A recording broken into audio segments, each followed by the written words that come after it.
Hello. So you join me today down in Cornwall. Rather beautiful day, isn't it? Not a breath of wind in the air.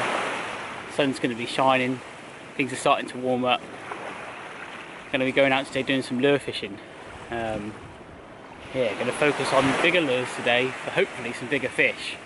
Fishing some reef, drifting, and trying to pull out some bigger fish. Hopefully some pollock.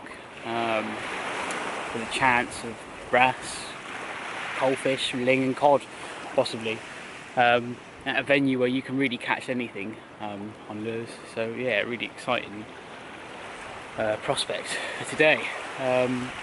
This is what I'm going to be going out on. My 3.7 metre SIB powered by 20 horsepower outboard.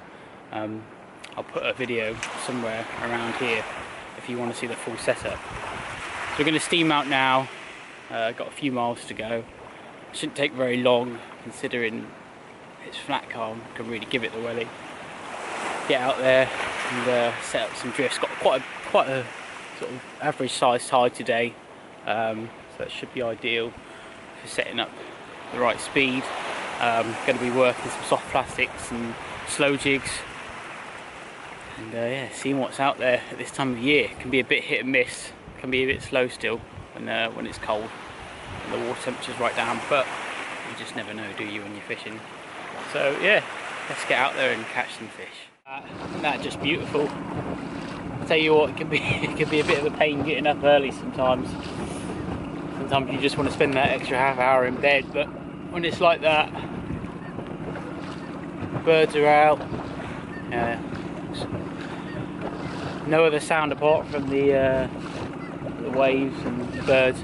It does make it worth it, doesn't it? Absolutely beautiful. A little bit of chop, slight though. See how it goes throughout the day. It might pick up a bit, but we'll be alright for a while. Yeah, absolutely lovely. Well, apologies for the sun creating a bit of glare there, but I'm out now on the bit of reef that I'm going to be fishing today. Just setting up the first drift. Looking at the sounder now, I'm in 39 metres of water and it's going to bank up quite quickly. So I'm going to be using two methods today. I'm going to be fishing soft plastics like this fish black minnow here, and slow jigs.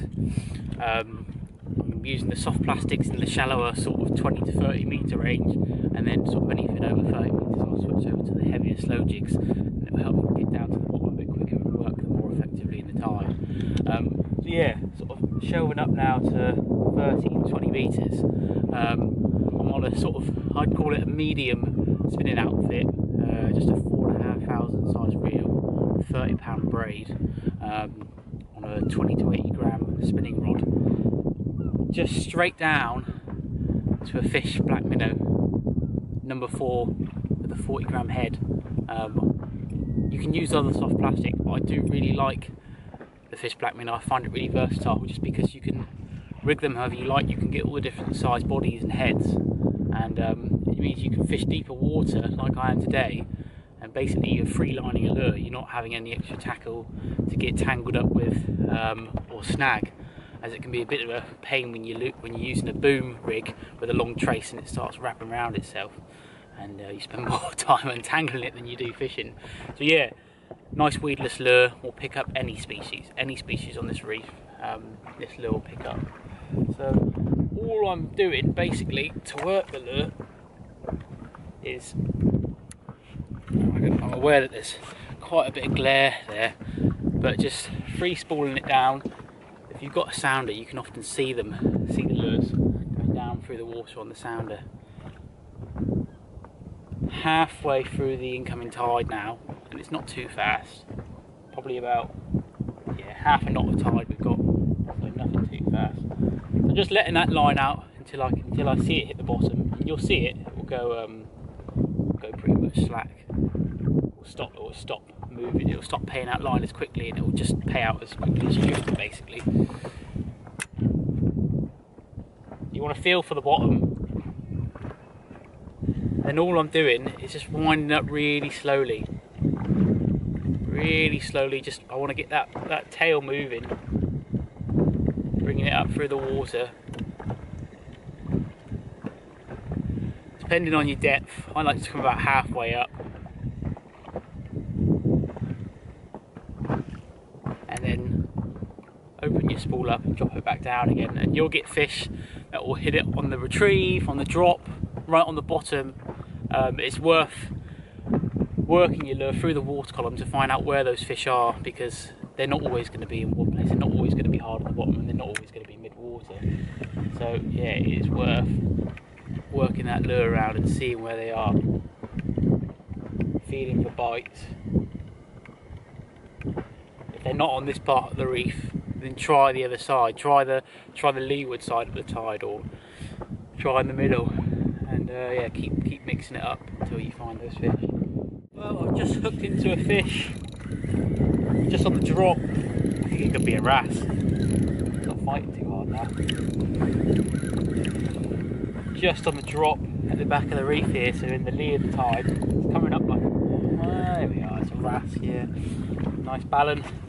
They love these fish minnow. There they are, not a bad size. Lovely ballan wrasse. Into a much better fish now, I think anyway. Really took off there. Right on the bottom, could be another wrasse. Yep, that's not a bad fish. Took that lure right on the bottom. Just at the back of the reef now, in the lee of the tide. Sometimes that's where they like to hide. That's a beautiful wrasse, that is. Absolutely beautiful. I'm going to get him in. Oh. Woo. Wow. Tell you what, that's probably not far off my PB. Line up there. Oh. Wow, look at that. Look at the colours on it. Absolutely stunning. The blue on that tail. That's a hefty wrasse as well. I don't know what it is. £4 maybe?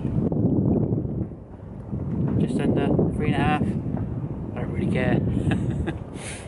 Absolutely stunning fish. Really, really nice to catch. I've hooked into a lovely fish here.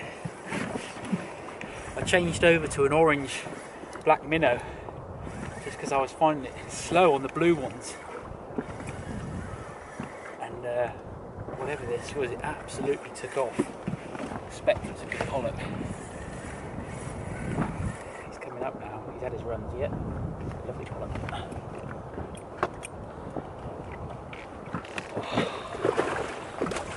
I'm just going to hoist him up. Better sized fish this.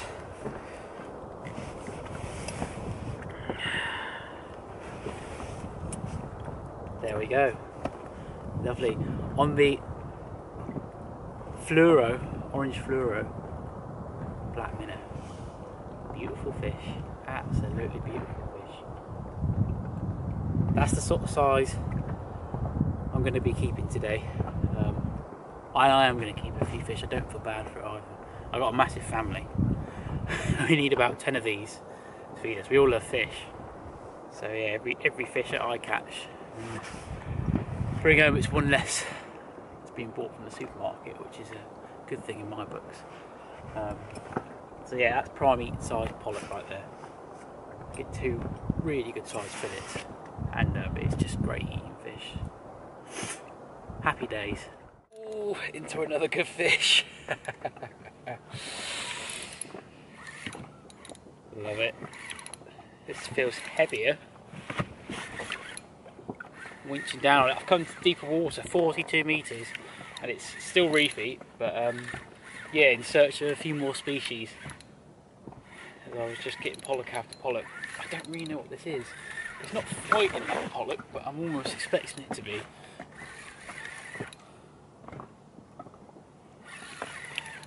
Could be. Yeah. Nope. It's not. Oh, no.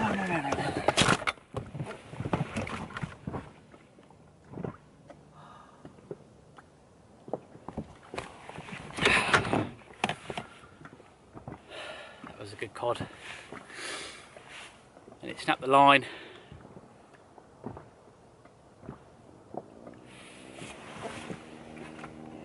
It's long gone. I should have used the net. I had a net right here. Thought I'd grab him.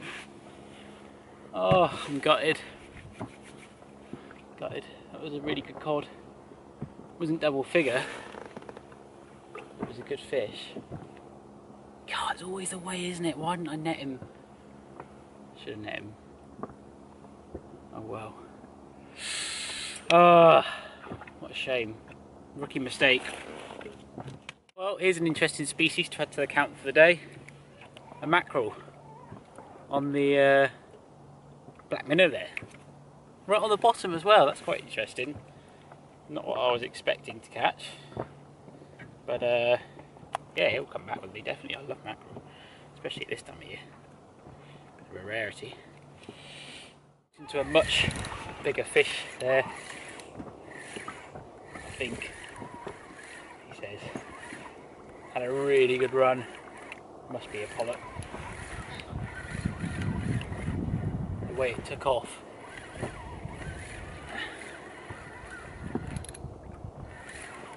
A really good run. Oh. Yeah, lovely pollock. Absolutely lovely pollock.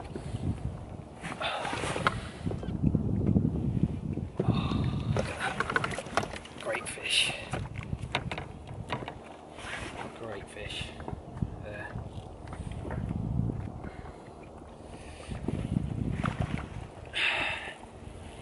Beautiful size. I'm actually going to put him back because I've bagged up a few today. So yeah, I'm going to put these ones back. He's actually, yeah, lovely size. Back he goes. Proper job. I was saying earlier how I think I might have caught my PB wrasse. I think I've just gone and beaten that. I'll try it. Wow, that is a monstrous wrasse. I tell you what, I've never had a wrasse like this before. I'm going to hold him up now. This is a huge wrasse. Look at that. Oh, the colours and the size of it. Unreal. Unreal. You know, that does not look like something you catch off the coast of Cornwall, does it? That is a massive fish. No idea on weight. I haven't got any scales because I don't really carry them. I'm never that fussed about it.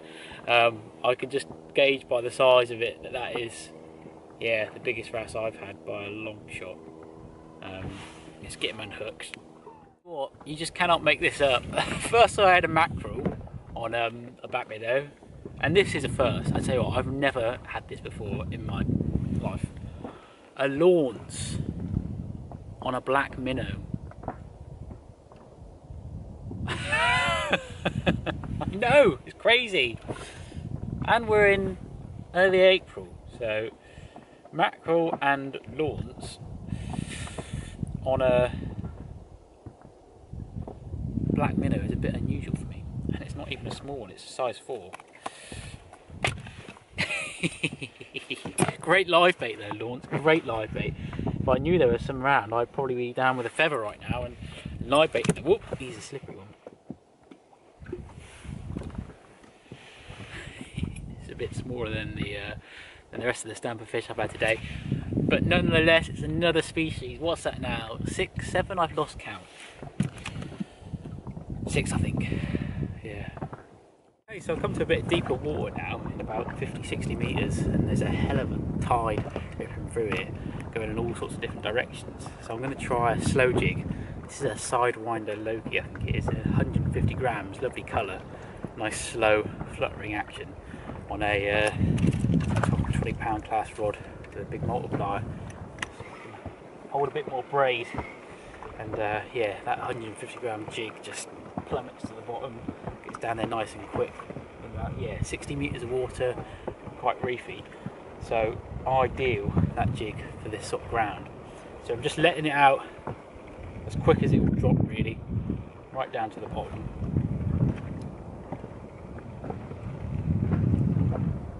hits the bottom, a few turns up, and I'm slow jigging it. Just lifting that rod up and down, and letting that metal wedge just flutter down through the water like that. Okay, into a good fish here on the jig. Oh, it's pulling the boat around, it's pulling me around. That could be a coalie. Ooh. Yep, that's a good fish. That's a bloody good fish. It's coming up a bit. Oh, that's a strong fish. In the tide as well, they'll use the tide to their advantage. Oh, nice thing about these multipliers on a rod like this is you can just crank with them,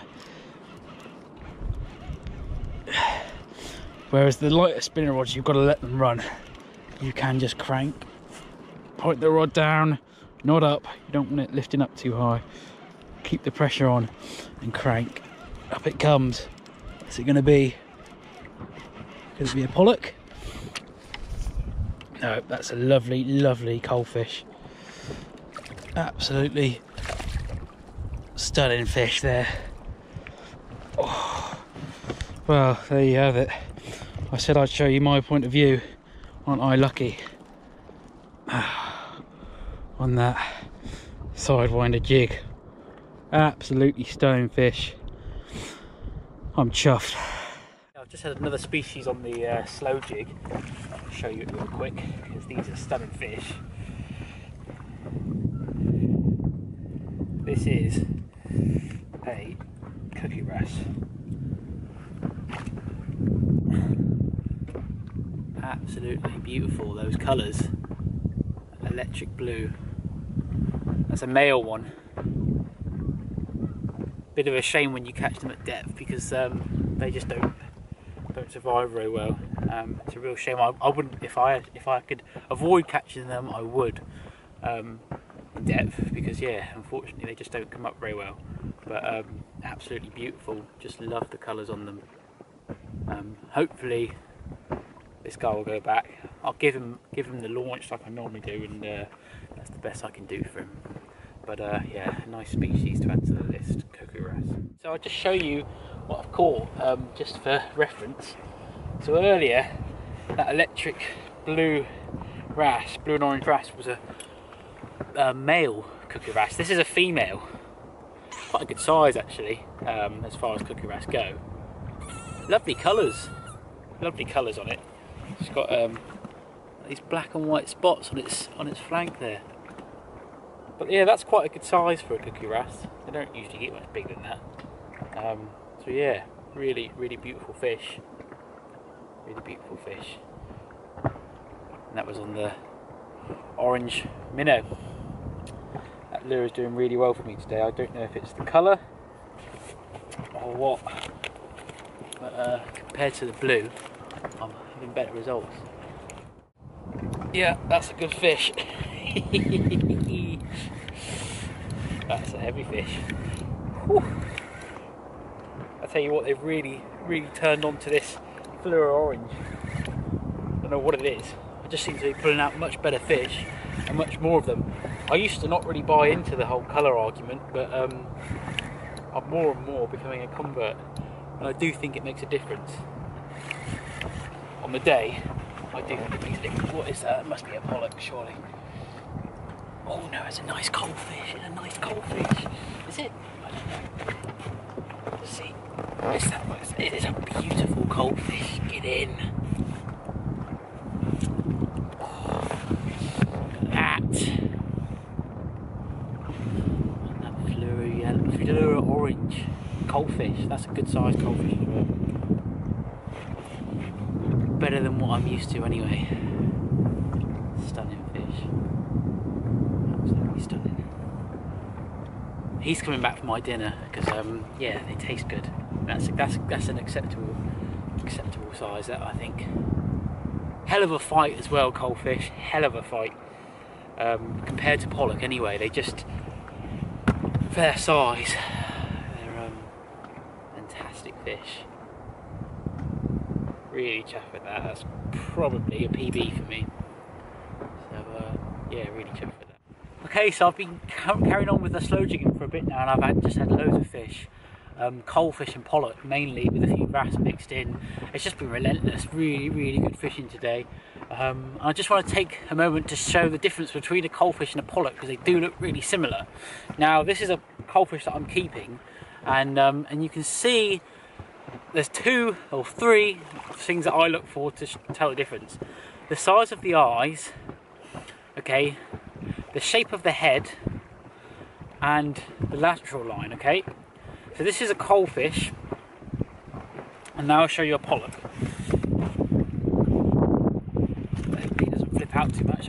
Give it a hook a minute, so he doesn't get a hook at me. That would be a bad moment. So, the fish on my right here is a coalfish, this is a pollock. The colours are different, obviously. Pollock usually have a much sort of darker amber belly, but see the difference in the eyes there, bigger eyes on the pollock. Okay, the pollock has a curved lateral line, you can see the straight lateral line on the coalfish there, and the shape of the head, you can sort of see that there, sort of see the shape of the head there. Okay, small amount, slightly small amounts on a coalfish, but that's the difference, although they are very similar looking fish. Really great to be bagging up sort of 3-4 pounders consistently, because yeah, that's obviously a good eating size right there. So really having fun today. I'm going to throw this one back.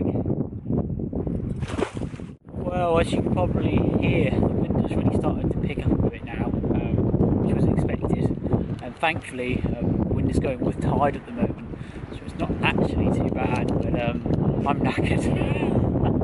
I'm going to have to call it a day. It's just been a fantastic day, beautiful weather, some lovely sights and great fishing. You know, Cornwall does not disappoint. Yeah, really enjoyed it. Lots of species there on the lures, which is always nice to take a few off, especially early in the year. I really hope you've enjoyed this trip as much as I have. And if you have enjoyed it, please like, comment, subscribe. The sort of support that I get on this channel is really videos. I do enjoy it. I've also got an Instagram, which is Fishing with Open, if you want to sort of see what I'm up to every now and then on a bit more regular basis. So thank you, and I'll see you on the next one.